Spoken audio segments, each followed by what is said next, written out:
श्री शिवाय नमस्तुभ्यम। हर हर महादेव। हरियाणा राज्य के सिरसा में रामनगरिया रानिया रोड तारा बाबा की कुटिया में गुरुजी पंडित प्रदीप मिश्रा जी के द्वारा श्री गुरु शिव महापुराण कथा शुरू हो गई है और आज 25 फरवरी पहले दिन की कथा पूर्ण हो चुकी है।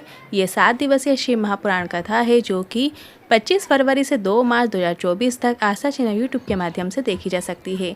आज की कथा की जानकारी से पहले आपको बता दें, आज से फाल्गुन माह की शुरुआत हो गई है और कल मतलब 26 फरवरी को फाल्गुन माह का पहला शिव सोमवार है और इस दिन आप ऐसा कौन सा उपाय कर सकते हैं जिसे करने से लंबे समय से अटकी किसी भी कामना को आप पूरा कर सकते हैं। ये उपाय आपको हम इसी वीडियो के अंत में वीडियो के माध्यम से करके भी बताएंगे ताकि उपाय आपको आसानी से समझ में आ सके।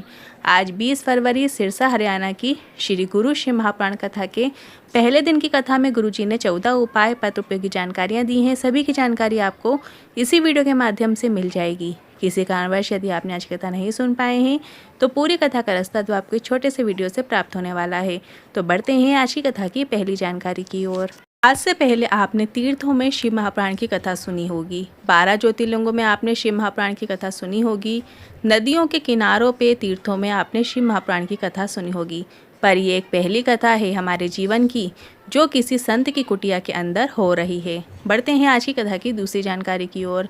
इस कथा का नाम है श्री गुरु शिव महापुराण कथा, क्योंकि ये एक ऐसी धरा है जहाँ पर देवता भी संतों के दर्शन करने के लिए आते हैं। ये धरा गुरु गोविंद जी, तारा बाबा जैसे संतों की भूमि है, इसलिए इस कथा का नाम संत शिव महापुराण कथा रखा गया।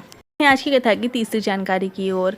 शिव को क्रोध आता है तो वो जगत का कल्याण कर देते हैं और गुरु को क्रोध आता है तो वो शिष्य का कल्याण कर देते हैं। बढ़ते हैं आज की कथा की चौथी जानकारी की ओर। गुरुजी ने कहा, आप जहाँ पर बैठकर कथा सुन रहे हैं यह तारा बाबा की कुटिया है। इनका जन्म भी शिवरात्रि का है और जब इनकी ज्योति जाकर परमात्मा में मिली वो तिथि भी शिवरात्रि की है, इसलिए तारा बाबा की कुटिया में माघ और फाल्गुन माह की शिवरात्रि उत्सव के रूप में मनाई जाती है। बढ़ते हैं आज की कथा की पांचवी जानकारी की ओर। कई लोग बोलते हैं ये फाल्गुन माह की महाशिवरात्रि माता पार्वती और भोलेनाथ का विवाह का दिन है, बल्कि जिसने शिव महापुराण कथा पढ़ी है, जिसने शिव महापुराण कथा को अच्छे से पढ़ा है तो उसे पता होगा महाशिवरात्रि विवाह की रात्रि नहीं है। यह रात्रि भोलेनाथ के शिवलिंग को ब्रह्मा जी और विष्णु जी के द्वारा प्रकट किया गया था। यह महादेव की शिवलिंग की आकृति का प्राकोत्सव का दिन, इस दिन शिवलिंग प्रकट हुआ था और जो शिव पार्वती की विवाह की तिथि है वो मार्गशीर्ष माह के मतलब अघन मास की कृष्ण पक्ष की द्वितीय तिथि को पार्वती के विवाह के रूप में मनाई जाती है। बढ़ते हैं आज की कथा की छठवीं जानकारी की ओर। गुरुजी ने कहा, हम इस व्यासपीठ से कहना चाहेंगे जिसको अपना जन्मदिन ना मालूम हो, जिसको अपना जन्म कब हुआ है पता नहीं है, तो आप महाशिवरात्रि को अपने जन्मदिन के रूप में मना सकते हैं। बढ़ते हैं आज की कथा की सातवीं जानकारी की ओर। आप पशुपतिनाथ व्रत करते हैं या एकादशी व्रत करते हैं या प्रदोष करते हैं या 16 सोमवार या कोई अन्य व्रत रखते हैं तो व्रत का सबसे बड़ा नियम है आपको व्रत वाले दिन अपने चरण किसी से स्पर्श नहीं करवाना है, क्योंकि कई माताएं कहती हैं हमने पशुपतिनाथ व्रत किया, 16 सोमवार किया या कोई भी व्रत किया, हमको उसका फल नहीं मिला। व्रत वाले दिन आपके जो चरण स्पर्श कर लेता है वो आपके व्रत का पूर्ण फल ले जाता है, इसलिए आपको व्रत वाले दिन किसी से भी चरण स्पर्श नहीं करवाना है। बढ़ते हैं आज की कथा की आठवीं जानकारी की ओर। घर से पत्र लेकर आई, मेरी भाभी के पेट में 7 महीने का गर्भ था, बहुत समय के बाद गर्भ ठहरा था। डॉक्टर ने जब उनकी रिपोर्ट देखी तो कहा कि इस बच्चे के हाथ पांव नहीं बने हैं, घर में जो बच्चा है आपके उसके हाथ पांव नहीं बने हैं, इस बच्चे को गिरवा दीजिए, बच्चा ठीक नहीं है। तभी मेरी ननद ने भाभी को बताया कि टीवी में शिव महापुराण कथा आती है, जल चढ़ाकर बेलपत्र चढ़ाकर आचमन करना शुरू करो। डॉक्टर ने कह दिया था बच्चा अंदर सड़ने लगेगा, पर मेरी भाभी ने शिवलिंग पर जल चढ़ाकर बेलपत्र चढ़ाकर आचमन करना शुरू किया और डर के कारण डॉक्टर को भी नहीं दिखाया और जब बच्चे को जन्म दिया तब बच्चा पूर्ण रूप से स्वस्थ हुआ और बच्चा ठीक है, उसी का आभार व्यक्त करने कथा पंडाल में आए हैं। बढ़ते हैं आज की कथा की 9वीं जानकारी की ओर। जगदीप जी पत्र लेकर आए, 4 बार सरकारी नौकरी का पेपर दिया पर हर बार हार जाता था। पिताजी ने शंकर भगवान की भक्ति की और 1 लोटा जल चढ़ाना शुरू किया और मुझसे भी ऐसा करने को कहा। मैंने कहा क्या जल चढ़ाने से नौकरी लगती है? सीहोर वाला महाराज सबको बेवकूफ़ बनाता है। पिताजी ने कहा जल के साथ तुम्हें मेहनत भी पूरी करना है और गुरुजी भी यही कहते हैं और एग्ज़ाम के पहले बेलपत्र को शिवलिंग पे शहद का उपयोग करते हुए चिपकाते हुए चले जाओ। मैंने ऐसा ही किया और बिजली विभाग में अच्छे पद में, मेरी उच्च पद में सरकारी नौकरी लग गई है, उसी का आभार व्यक्त करने कथा पंडाल में आए हैं। बढ़ते हैं आज की कथा की 10वीं जानकारी की ओर। गुरुजी ने कहा, अगर आपकी नीयत साफ है तो शिव महापुराण की कथा कहती है, मेरा भोले बाबा आपके साथ है।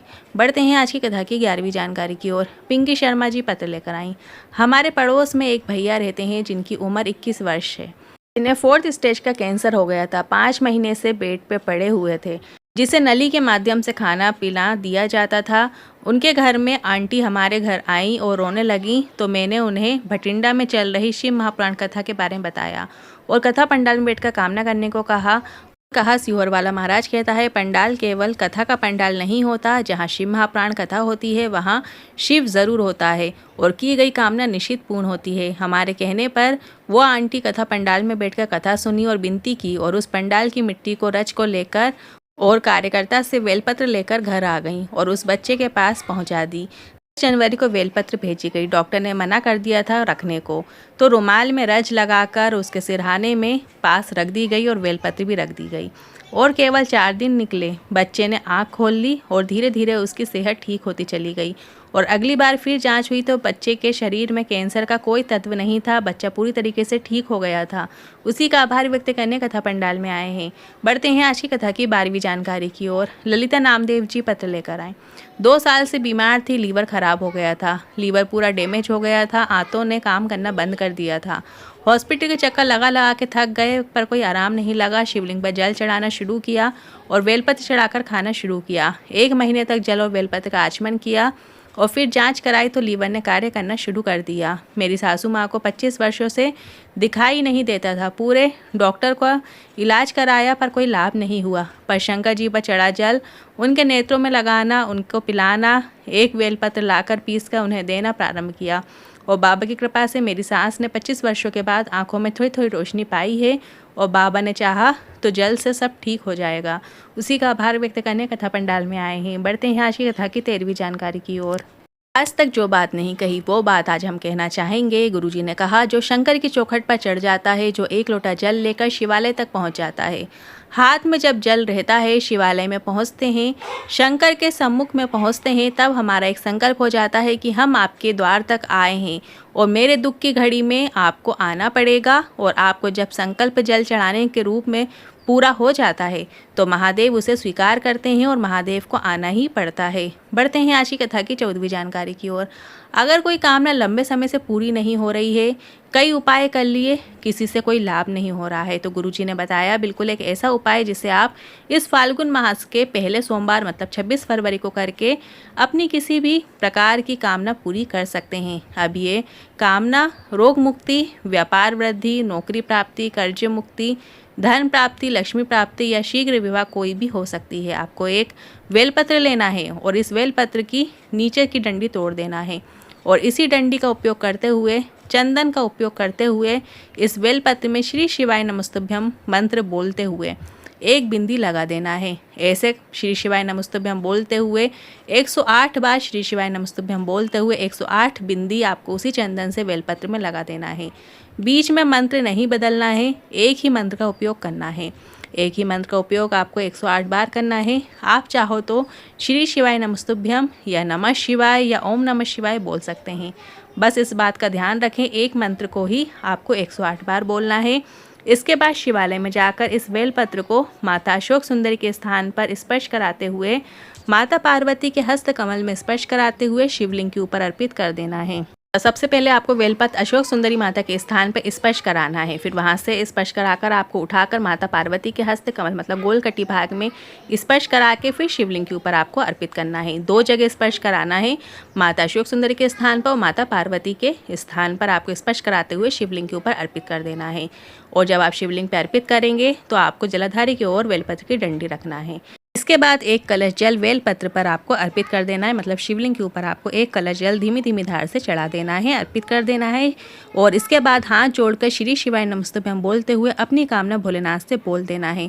कामना बोलने के बाद एक बार और श्री शिवाय नमस्तुभ्यम बोल दीजिएगा। बस इतना ही करना है। ये विशेष उपाय आप 26 फरवरी फाल्गुन माह के पहले सोमवार को कर सकते हैं और 8 मार्च महाशिवरात्रि के दिन भी करके आप अधिक से अधिक लाभ प्राप्त कर सकते हैं।